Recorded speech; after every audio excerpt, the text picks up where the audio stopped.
జై శ్రీరామ్.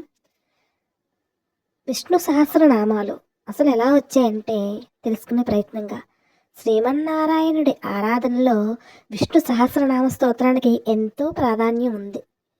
ఇప్పుడంటే విష్ణు సహస్రనామాలు పలు భాషల్లో అందుబాటులో ఉన్నాయి, కానీ వాటిని మొదటిసారి ఎవరు పఠించారో రాశారో తెలుసుకునే ప్రయత్నంగా.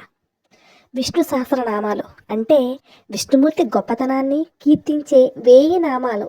మహాభారత సమయంలో వీటిని మొదటిసారి పలికింది భీష్ముడు. అందుకే ఇందులో భీష్మ ఉవాచ అని ప్రత్యేక ప్రస్తావన వస్తుంది.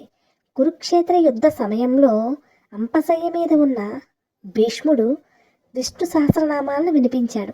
భీష్ముడు వాటిని పలుకుతున్నంతసేపు అక్కడున్న కృష్ణుడు, పాండవులు, వ్యాస మహర్షి తదితరులు శ్రద్ధగా విన్నారే తప్ప ఎవరూ రాసేందుకు ప్రయత్నించలేదు.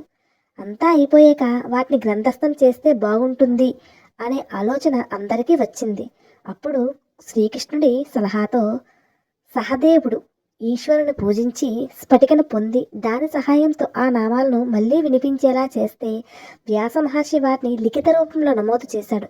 ఆ విధంగా మనకు విష్ణు సహస్రనామాలు అందుబాటులోకి వచ్చాయి. అందుకే స్ఫటికాన్ని అతి పురాతనమైన టేప్ రికార్డర్గా కంచి పరమాచార్య చంద్రశేఖరేంద్ర సరస్వతి కూడా పేర్కొనడం విశేషం అన్నమాట.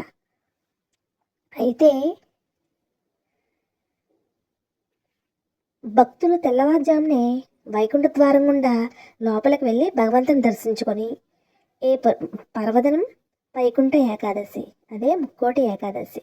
ఈ పర్వదినం 3 కోట్ల ఏకాదశి తిథులతో సమానమైన పవిత్రతను సంతరించుకున్నందువల్లే దీన్ని ముక్కోటి ఏకాదశి అనే పేరు వచ్చింది.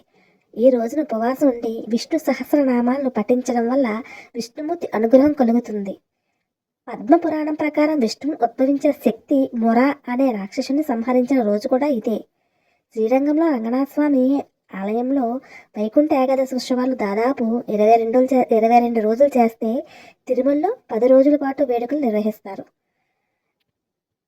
అయితే ఈ విష్ణు సహస్రనామాలని ప్రతి ఒక్కరూ స్మరించుకుంటూ ఆ దేవదేవుడి శ్రీనివాసుని అనుగ్రహం పొందాలని కోరుకుంటూ శ్రీరామ రామ రామేతి రమే రామే మనో సహస్రనామ తత్తుల్యం రామనామ వరాననే. జై శ్రీరామ్.